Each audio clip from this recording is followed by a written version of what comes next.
तथागत गौतम बुद्धांचा मृत्यू कसा झाला तुम्हाला माहिती आहे का? व्हिडिओ नक्की पूर्ण बघा.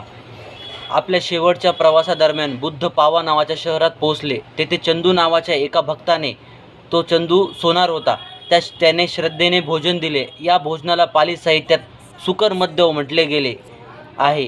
काही विद्वानाच्या मते ही एका विशिष्ट प्रकारची कंदमुळे किंवा मशरूम होती. हे भोजन ग्रहण केल्यानंतर बुद्धांची प्रकृती प्रचंड बिघडली आणि त्यांना तीव्र पोटदुखी व अतिसाराचा त्रास सुरू झाला. हे अन्न विषारी नव्हते, तर बुद्धांच्या वृद्धापकाळामुळे पचायला जड गेले. प्रकृती बिघडलेली असताना चंदूला अपराधी वाटू नये म्हणून बुद्धांनी आपल्या आनंद या शिष्याला सांगितले की चंदूच्या अन्नामुळे मला परिनिर्वाण प्राप्त होत आहे, त्यामुळे त्याचा या भोजनाचा दानधर्म महापुण्याचा आहे.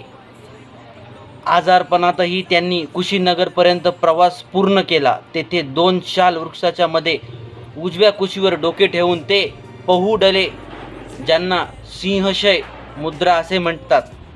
देह सोडण्यापूर्वी त्यांनी शिष्याला अप्पदीप भव, आपला दिवा स्वतः बना आणि जगातील सर्व गोष्टी नश्वर असल्याने स्वतःच्या मुक्तीसाठी जागरूकतेने प्रयत्न करण्याचा अंतिम उपदेश दिला. त्यानंतर ध्यानावस्थेत त्यांनी अत्यंत शांततेने आपला देह त्याग केला.